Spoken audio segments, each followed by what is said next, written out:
What if there was a place with all the zip of Nuka-Cola?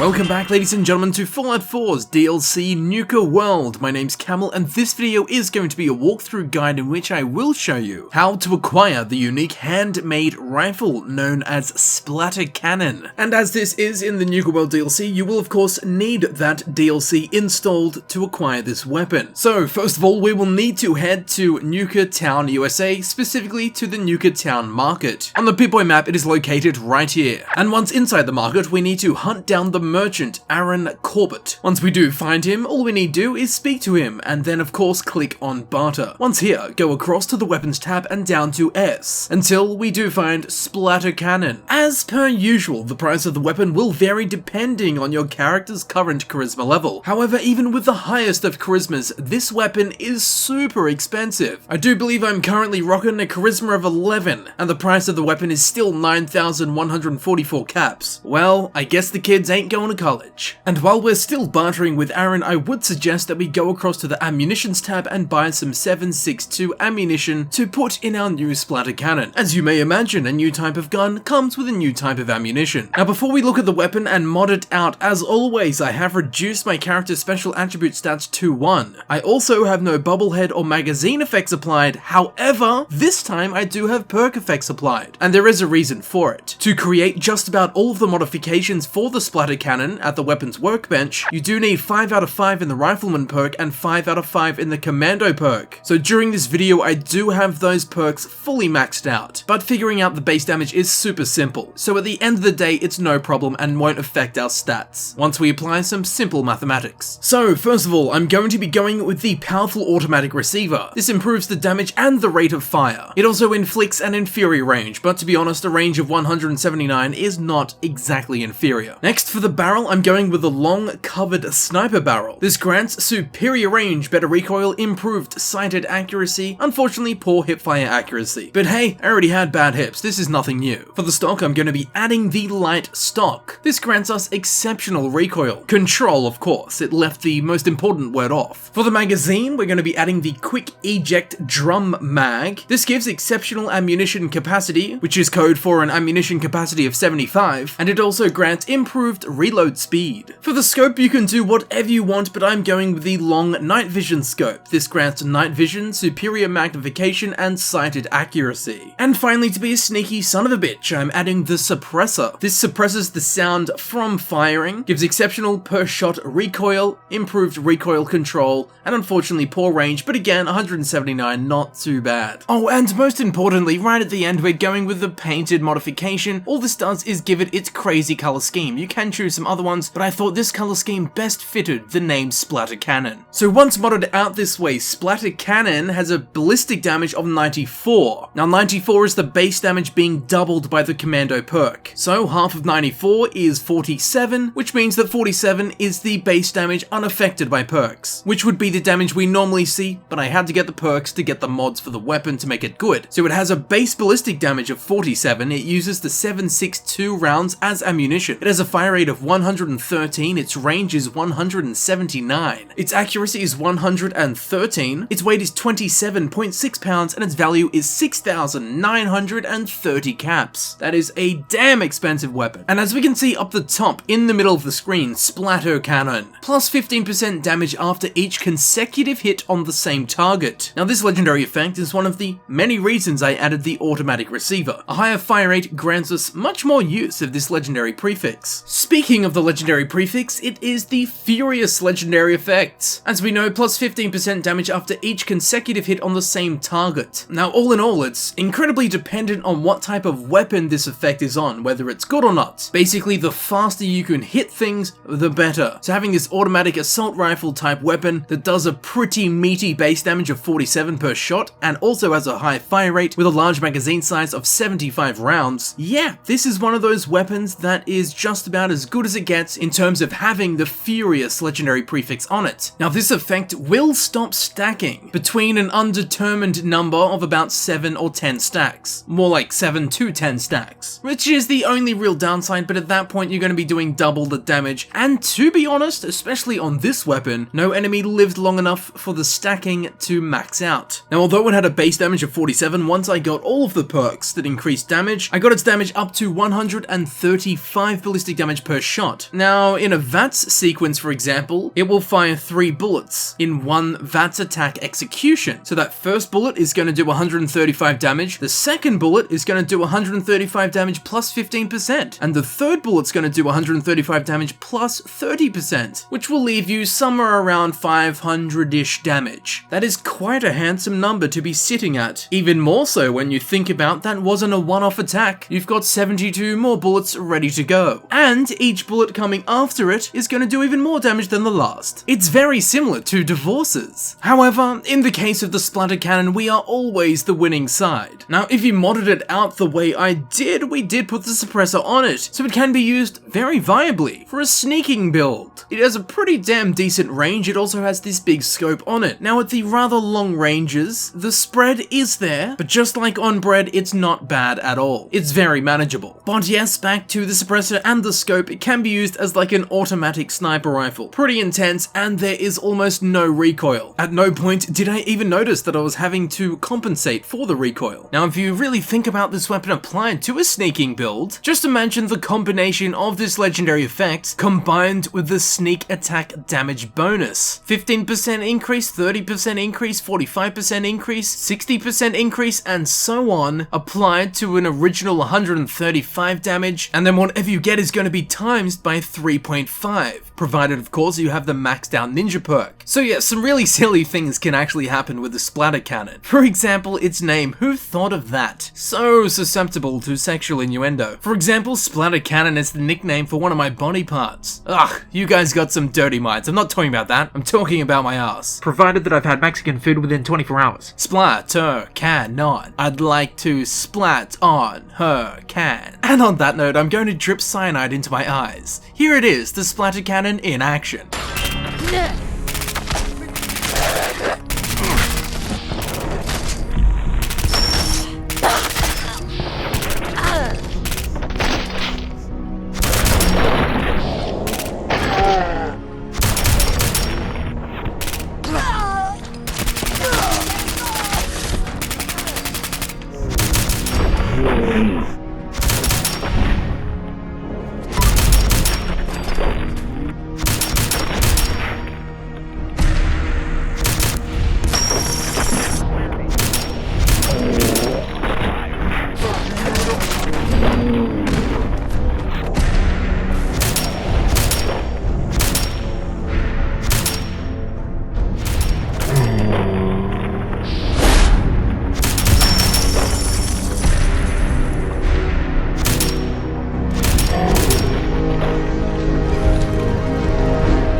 And there you have it, ladies and gentlemen. I've been Camel, and this has been my guide for the unique handmade rifle in Fallout 4's DLC Nuka World, known as Splattercannon. I do hope that this video helped you out in some way, and also understanding in how it can be used and fully utilized with its special Furious legendary effect. If this video did help you out, I think you will be very interested in clicking on the playlist button on screen. This of course will take you directly to my Fallout 4 Guides playlist, where you can select the videos you wish to watch freely. Or you can check in the description, where it will be frequently updated with links to new Fallout 4 guides that I upload. If you too thought that Splattercannon was a nickname for my trouser taipan, then please feel free to follow me on Twitter. The link can also be found in the description, or you can search Camelworks on Twitter. And with all that said, I would like to thank you very much for watching. It has been an absolute pleasure, and I will see you very shortly in the next video. I'll see you there in a second.